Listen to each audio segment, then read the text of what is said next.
Quand les nouvelles s'affolent, Métropole fait le point. Le point tous les matins, simultanément sur Radio et Télémétropole. Le point est une courtoisie de la BNC, Unipièce, MSC+, Arcordia Shipping et Lisa Lotto. Madame, Monsieur, bonjour. Bienvenue à la rubrique Le Point de Radio et Télémétropole. Nous vous présentons nos excuses pour avoir démarré avec quelques minutes de retard dû à des difficultés d'ordre technique. Maître Laurent, bonjour. Bonjour Wendel et bonjour à tous et à toutes. Nous sommes aujourd'hui le dernier jeudi du mois et le sujet choisi, c'est l'état de siège. Oui, c'est bien ça. Après que nous avons parlé de l'état d'urgence une année de cela, et que cette année, nous avons jugé bon, ce mois-ci, de parler de l'état de siège avec l'apport et l'appui des membres du groupe de l'émission parenthèse et juridique, le groupe WhatsApp. L'état de siège, c'est qui ça lié? Ça qui est l'état de siège là? Alors, pour nous mettre auditoire dans le bain, depuis l'année passée, et je dis encore, nous avons des zones qui sont en état d'urgence. Nous avons parlé d'état d'urgence. Généralement, c'était pour des catastrophes naturelles. Pandémie, cyclone, débat environnemental. Et récemment, il y a un nouveau décret qui ajoutait des éléments dans l'état de siège qui vient modifier la loi sur l'état d'urgence de 2010 qui mettait question terroriste et question des troubles civils, etc. Mais à côté de régime exceptionnel qui gagne des états d'urgence, il y a des états de siège. Or, l'état de siège à lui-même, en général, il n'est pas pour des catastrophes naturelles. Il est pour des troubles, ou tu as dit, que humains même créés ou provoqués. Donc, c'est là où tu as dit qu'il y a émeute, insurrection. Or, la Constitution même dit, pour gagner on parti dans le territoire, tout le territoire, ou bien une partie dans le territoire là, pas qu'à gagner état de siège, sauf en cas de guerre civile ou en cas de menace ou bien évasion de l'armée étrangère. Est-ce que nous avons dit, Maître Laurent, que depuis qu'on a parlé de l'état de siège, nous est l'armée? Oui, alors c'était capable de dire que c'est un régime militaire, si vous voulez. C'est l'armée qui, nous parlons ça devant, qui prend place pour mettre l'ordre, l'autorité. Et là, seulement là, la police a fait retirer Corly, c'est l'armée qui vient. Alors, une différence rapidement, lors de l'état d'urgence, c'est un renforcement de l'autorité civile. Et bien, l'état de siège à lui-même, c'est renforcement de l'autorité militaire. Donc, militaire vient prendre charge parce que l'autorité civile dépassée par les événements, ou bien événements, ça qu'a fait là, la police, pas qu'à résoudre, il faut faire appel avec l'armée, et à ce moment-là, l'armée prend charge. Alors, il faut nous dire rapidement, la Constitution actuelle, la Constitution de 1987, dit pour être capable de déclarer état de siège sur le territoire national, ou bien sur une partie du territoire national, il faut que tu aies la guerre civile, ou bien pour ta gain en évasion militaire. Pour étudiants ou bien de gens qui sont intéressés pour notre référence, par exemple, c'est l'article 278 de la Constitution qui dit aucune place, aucune partie du territoire ne peut être déclarée en état de siège qu'en cas de guerre civile ou d'évasion de la part d'une force étrangère. Mais il faut dire, pour les gens qui ont fait recherche sur la question, la Constitution vient restreindre la possibilité ça. Alors, il y a deux conditions. Il faut qu'il y ait une guerre civile ou bien il faut qu'il y ait une invasion militaire. Mais la loi, depuis 1860, il y a une possibilité pour te faire. Par exemple, l'article 1er elle dit l'état de siège ne peut être déclaré qu'en cas de trouble civil ou d'évasion imminente de la part d'une force étrangère. Donc, et la loi de 1880, 13 avril 1880 sur l'état de siège, t'es quitté, t'es une possibilité, c'est-à-dire troubles civils, c'est-à-dire des émeutes, c'est-à-dire de on a dit des groupes qui ont des problèmes, qu'on ne peut pas considérer une guerre civile véritablement, laisse ça, on a déclaré état de siège. Mais à partir de la Constitution de 1987, troubles civils là, ça n'est les troubles civils là, n'est pas justificatif pour tabac état de siège. Il faut avoir une situation de guerre civile, donc véritablement. Donc, la loi de 1880 parlait de troubles civils qui permettent que vous déclarez état de siège. D'abord, on parle de qui a déclaré état de siège, comment on a déclaré. Mais à partir de la Constitution de 1947, il y a deux conditions pour déclarer état de siège, c'est guerre civile ou bien invasion de troupes étrangères militaires sur le territoire national. Qui est-ce qui est capable ou bien qui a autorité pour déclarer l'état de siège? Est-ce que c'est le Parlement ou bien le général en chef de l'armée ou encore le président de la République? Ok. État de siège là, qui a déclaré? Le Parlement, donc disons l'Assemblée nationale, alors pour mon capitaine, lundi, l'Assemblée nationale, c'est réunion qui gagne actuellement, dans l'état actuel de notre législation de la Constitution, Chambre des députés et le Sénat, qui réunissent ensemble, qui forment l'Assemblée nationale là, dans l'état actuel de la Constitution, qui pour statuer sur l'opportunité de l'état de siège. Avez-y, sur nécessité pour gagner l'état de siège. Et maintenant, qui est-ce qui peut déclarer l'état de siège? Une fois que l'opportunité est constatée pour gagner l'état de siège, c'est le président de la République. Et là, ça, nous gagnons l'article 278-1 de la Constitution. L'acte du président de la République déclaratif d'état de siège doit être consigné par le Premier ministre, par tous les ministres, et porte convocation immédiate de l'Assemblée nationale appelée à se prononcer sur l'opportunité de la mesure. Donc, c'est une mesure conjointe, mais il faut dire que c'est des mesures exceptionnelles qui prennent déroger à certaines dispositions constitutionnelles. Et il y a des limites que tu as dans l'état d'urgence, ça, il faut toujours voir ça.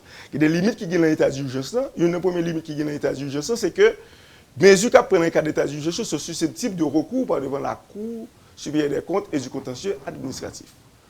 Mais les mesures qui prennent dans le cadre état de siège, d'ailleurs, c'est la Constitution même qui font créer un régime juridique pour lui, il n'y a pas parlé de recours qu'il peut prendre. Et deuxièmement, comme nous avons parlé d'état de siège, et une chose qui a provoqué, alors, suivant la Constitution, c'est guerre civile ou bien invasion de forces dans l'armée étrangère.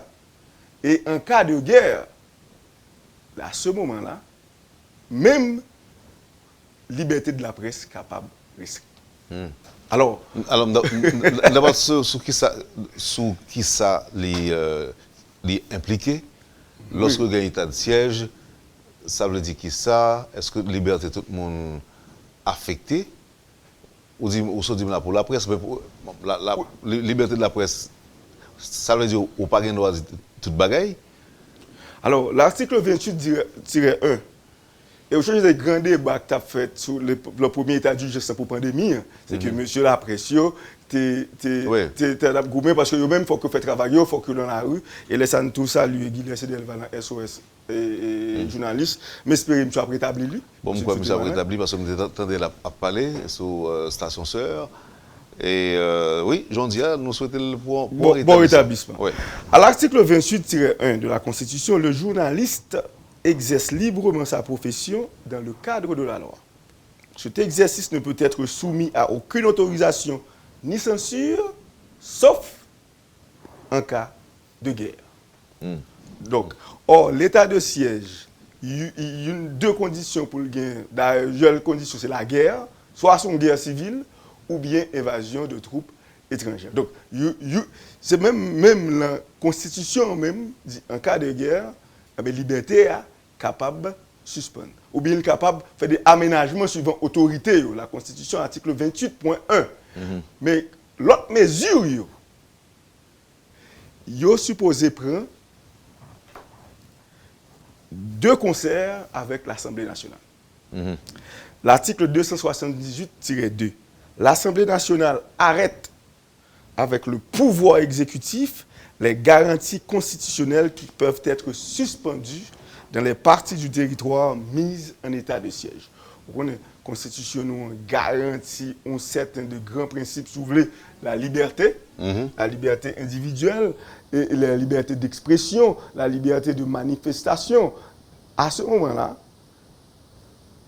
Assemblée nationale, là, ensemble à exécutif, là, pour chiter ensemble à partir de l'égide de la Constitution de 87, pour entendre dans partie du territoire que vous déclarez état de siège là, qui qualité, base droit, constitution, en certains citoyens, que nous-mêmes, nous prenons font petit chita sous yo, font petit camper sous yo pendant période d'état de siège. Alors, ce que l'auditoire de Métropole doit retenir, l'état de siège là, même genre avec l'état d'urgence là, il y a déclaré sur tout territoire net, il y a déclaré sur une partie dans le territoire là.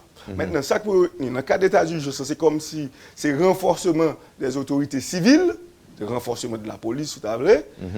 Mais dans le cas d'état de siège là, l'armée fait place à la police. Et vous pouvez à partir de même dans la loi 1881, même dans l'espace déclaré état de siège là, les tribunaux étatiques, les tribunaux judiciaires, font petit camper pour que c'est les tribunaux militaires qui avancent. Bon, ça quoi que je me fais, regardez pas que je me gagne état de siège en Haïti.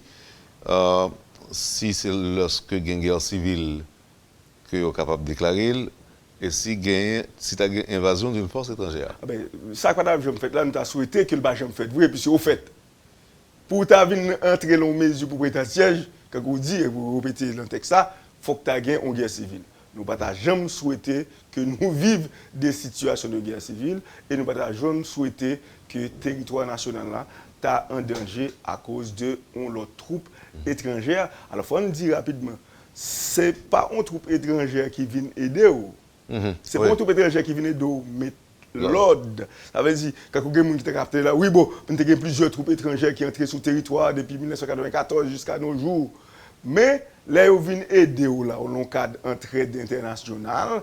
Ça, ce n'est pas envahi sur le plan stricto sensu que une puissance ennemie envahit le territoire. Donc, ce qui dit, ce n'est pas parce qu'il y a des troupes étrangères sous le territoire, ce qu'un citoyen n'est pas capable de souhaiter, puisque la Constitution dit qu'il faut qu'il y ait deux forces armées sur le territoire là, que reconnaître constitutionnellement la police et l'armée, mais là pour déclarer état de siège, c'est-à-dire des troupes étrangères sur le territoire, c'est menace que c'est l'engouement ou lié avec l'autre l'armée, l'autre pays à ce moment-là. Pour que nous soyons capables de résoudre la question rapidement, il faut que c'est l'armée qui vienne prendre place, les SAE est capable de déclarer état de siège. Avant de clôturer la première partie, émission, on dit nous, par exemple, assiéger une ville, ça veut dire qui ça? Ok, oui, alors, là, assiéger ville là, c'est-à-dire comme ça, ou cerner ville là, ça veut dire le mot créé là, yo cerner, yo barré.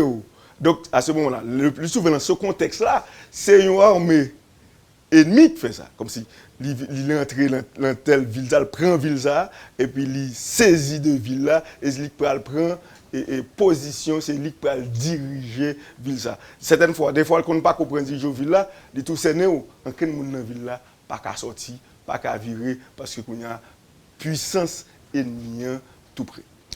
Merci, M. Laurent. Nous allons observer pause là, et puis nous allons après pour nous l'autre question qui a rapport avec l'état de siège, qui est donc le sujet du jour. Poursuivez, Madame, Monsieur, la rubrique Le Point de Radio et Télémétropole.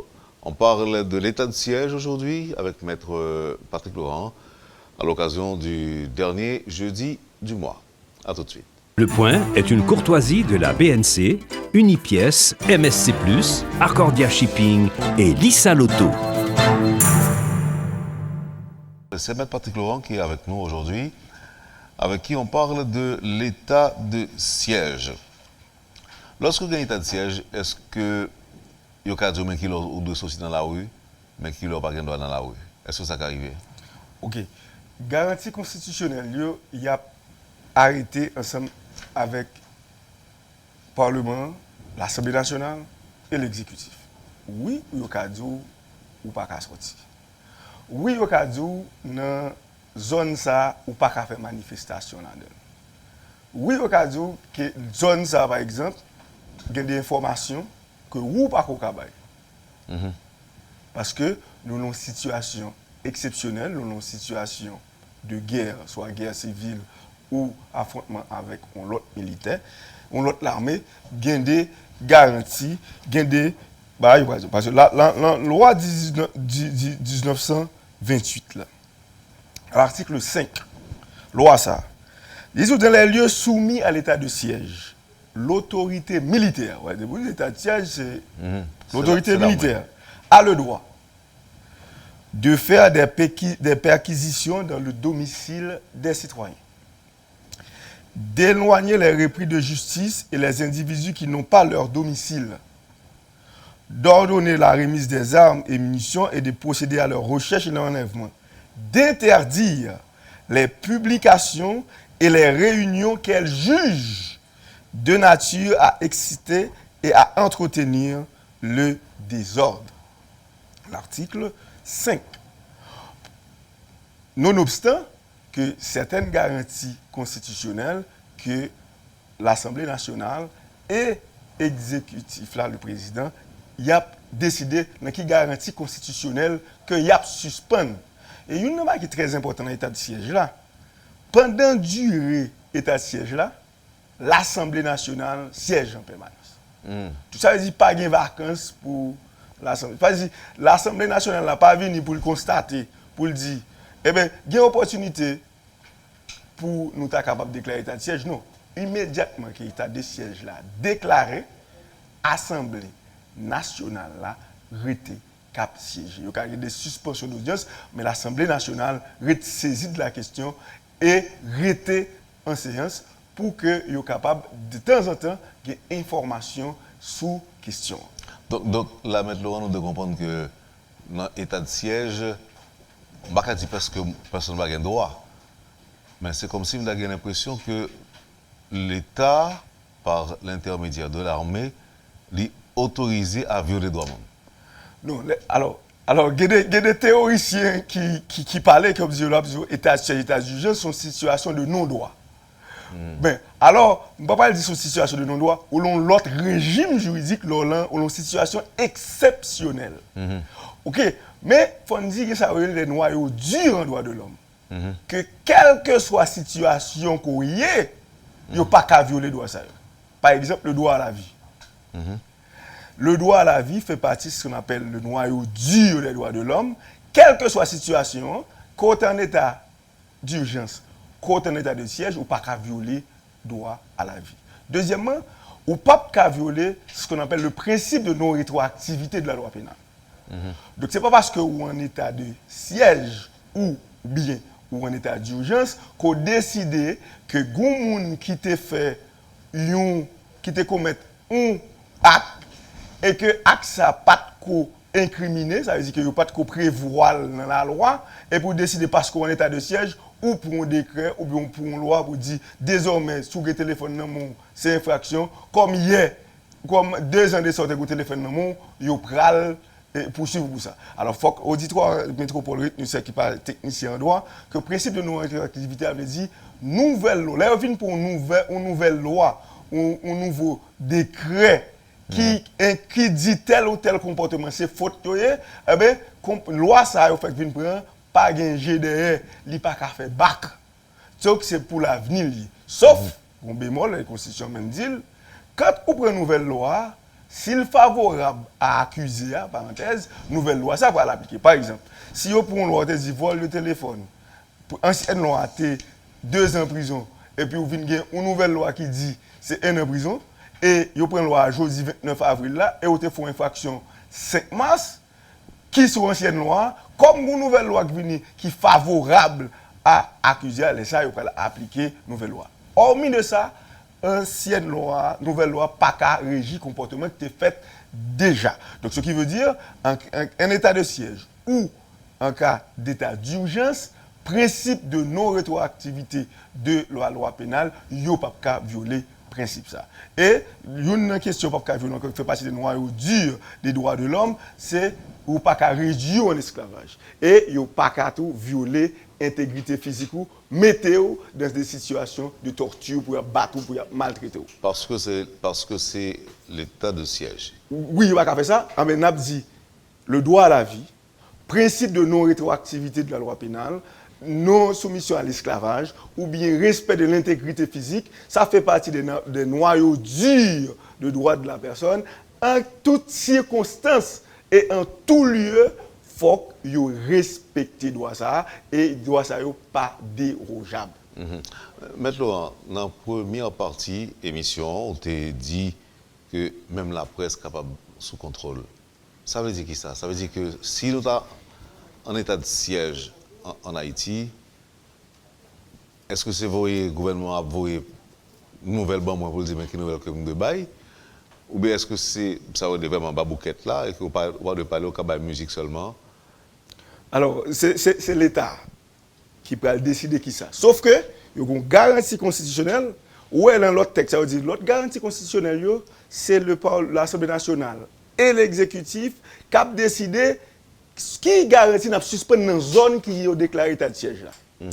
Par contre, en cas de guerre civile ou guerre avec un autre ennemi étranger, c'est sauf dans le cas ça, la presse qui a gagné babouquette. Ça n'est pas des babouquettes là, qui dit que pas des informations ou pas de bail, ou bien il ne doit pas quitter ou venir couvrir ça qui a fait l'espace. La CGA? La CGA, ok. Oui, c'est bon, il scène. Ou bien le mot créole là, espace. Parce que l'on est là déjà, il scène. Espace ça, l'espace barré. Et que c'est eux qui ont décidé qui ça a fait là-dedans. Il ne doit pas quitter la presse, venir couvrir, venir où ça a fait là-dedans. Ou bientôt, il doit quitter ou venir ouais.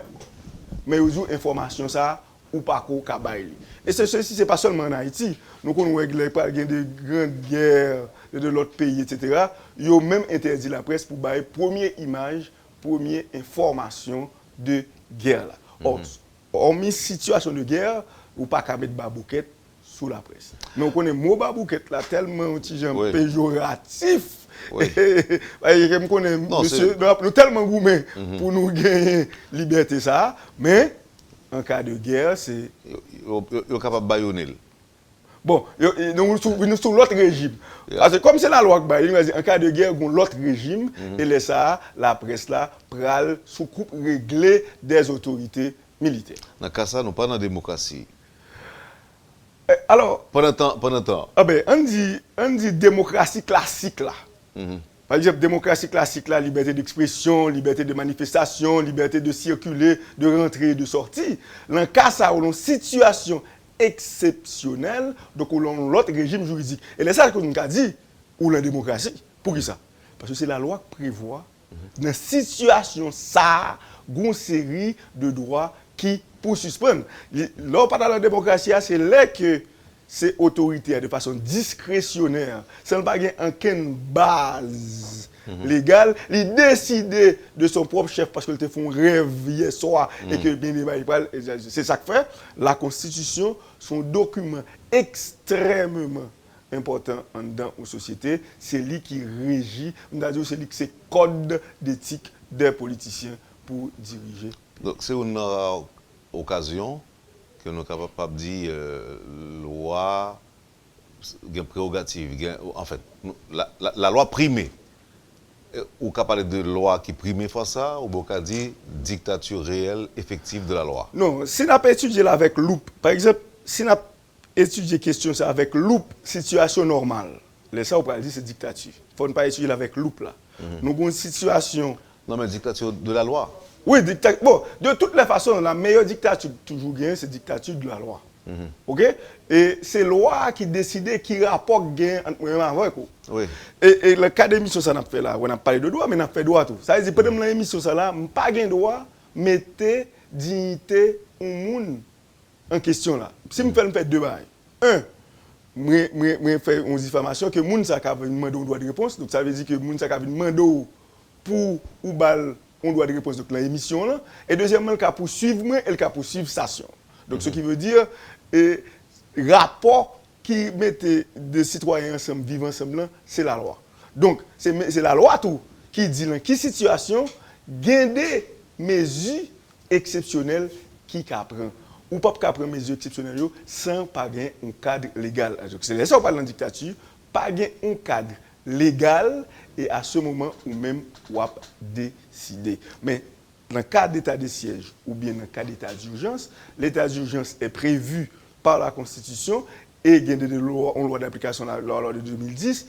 L'état de siège, non seulement prévu par la Constitution, et la Constitution, non seulement, il n'a pas dit que le prévu, non, mais il y a un mécanisme qui vient pour ça capable fait. Et vu sous cet angle, nous ne pouvons pas parler de dictature ni d'arbitraire, c'est parce que c'est la loi qui dit, mais la Constitution même, dans quelle situation où qu'a déclaré état de siège, dans une partie dans le territoire et sur tout le territoire là. Ben, mais la loi dit, la Constitution dit qui pouvoir politique, c'est faut que l'Assemblée nationale là statuer sur l'opportunité, le président fait déclarer ça, et faut que l'Assemblée nationale là avec l'exécutif là décider ensemble qui garantit constitutionnel n'a suspendre pendant période ça, et faut que l'Assemblée nationale là li capable de rester pendant toute période d'état d'urgence. Mais ça nous a dit, si nous regardons la situation actuelle, sur le plan du droit, même si tu as une situation qui pour ta fait, nous t'a déclaré état de siège, n'a manqué Assemblée nationale. Un auditeur qui dit Mando pour lui, qui différence qu'il y a entre l'état de siège et la loi martiale. Est-ce que vous pouvez l'aventure? L'état de siège, c'est-à-dire la loi martiale, nous parlons de Loi qui régit le fonctionnement militaire. Fonctionnement militaire. Mais qui c'est au sein de l'armée. Au sein de l'armée. Yeah. Donc ça veut dire que les militaires font des ordres dans l'exercice de ces fonctions, c'est la cour martiale, c'est la cour militaire ou la cour martiale qui peut juger faute que militaire fait. Qui contrairement, très important, contrairement à la police, qui eux-mêmes sont des justiciables par devant les tribunaux civils. Pour nous reprendre, plus simple, on va aller plus long, plus simple, la cour martiale, on parle de la cour martiale, son tribunal, c'est le tribunal des militaires pour juger les militaires, mais en cas d'état de siège, dans une zone, il y a des infractions faites dans la zone ça, qui ou pas respecter prescrit qui fait dans la zone ça, ou pas aller devant les tribunaux, c'est seul cas où un civil qui apparaît devant la cour martiale, devant les tribunaux militaires, c'est dans le territoire, c'est dans la zone côté il déclaré état de siège là. Ce qu'il faut retenir, la cour martiale, les tribunaux militaires, c'est pour les militaires. Exceptionnellement, dans la zone où déclaré état de siège là, sauf une infraction viole les principes établis pendant l'état de siège là, c'est tribunaux militaires qui prennent juger. Donc ça veut dire exceptionnellement, un citoyen qui apparaît devant la cour martiale, c'est dans une zone qui a déclaré état de siège et que Mounsa a violé, fait une infraction dans la zone. Ça. Mais ce qu'il faut retenir généralement, la cour martiale, c'est pour les militaires. L'état de siège, combien de jours qu'elle doit durer? Ok. Si l'état de siège doit durer un mois, l'état de siège à lui-même, il doit durer 15 jours, renouvelable, mais par un vote de l'Assemblée nationale. Donc, ce n'est pas le réglementaire qui est autorisé à renouveler. Oui. Et si 15 jours ont passé, vous déclarez état de siège dans une zone, non parti dans le territoire là, et que l'Assemblée nationale, pour une raison ou pour une autre, après 15 jours, ils n'ont pas rendu compte. Très important, hein? Ils n'ont pas rendu compte que 15 jours est arrivé, ils lèvent automatiquement. Bon, moi, sa constitution. Là. Donc, on n'a pas parlé de renouvellement. Oui, renouvellement de... C'est l'Assemblée nationale qui doit faire renouvellement pour l'autre 15 jours. Oui. L'article 278-3, l'état de siège devient caduc s'il n'est pas renouvelé tous les 15 jours après son entrée en vigueur par un vote de l'Assemblée nationale. Donc, c'est très important. Chaque 15 jours, il y a renouveler l'état de siège là. Prends soin que lui-même, il régule lui-même. Il n'est pas seulement dit déclarer l'opportunité d'état de siège là, nous pouvons référer nous avec l'autre loi, mais lui-même, l'état de siège devient caduc s'il n'est pas renouvelé tous les 15 jours après son entrée en vigueur par un vote de l'Assemblée nationale. Donc, ce qui veut dire, chaque 15 jours, il faut le renouveler, mais il faut que Assemblée nationale là voter renouvellement ça. Donc ce qui veut dire régime restrictif ça qu'on va gagner, c'est pendant 15 jours renouvelable. Donc nous avons fini pour nous dire son régime de négation du droit. Oui, il y a un pile théoricien qui dit ça lors la situation d'état de siège et d'état d'urgence. Si vous regardez question sur le plan classique, les questions ordinaires, c'est une possibilité pour que vous pas respecter la loi ordinaire. Sauf que, en quelques circonstances de façon normale, ou en état de régime exceptionnel, état de siège ou état d'urgence, les noyaux des droits de l'homme a toujours respecté. Merci, Maître Patrick Laurent. Nous sommes contents pour te répondre à un rendez-vous mensuel, chaque dernier jeudi du mois, pour parler aujourd'hui de un sujet intéressant et important également, l'état de siège. Merci, Maître Patrick Laurent. Merci et à la prochaine. Vous avez suivi, madame, monsieur, la rubrique Le Point de Radio et Télémétropole. Notre invité ce matin, Maître Patrick Laurent. Merci de nous avoir accueillis chez vous. Passez une excellente journée avec Métropole et à demain. Quand les nouvelles s'affolent, Métropole fait le point. Le point tous les matins, simultanément sur Radio et Télémétropole. Le Point est une courtoisie de la BNC, Unipièce, MSC+, Arcordia Shipping et Lisa Lotto.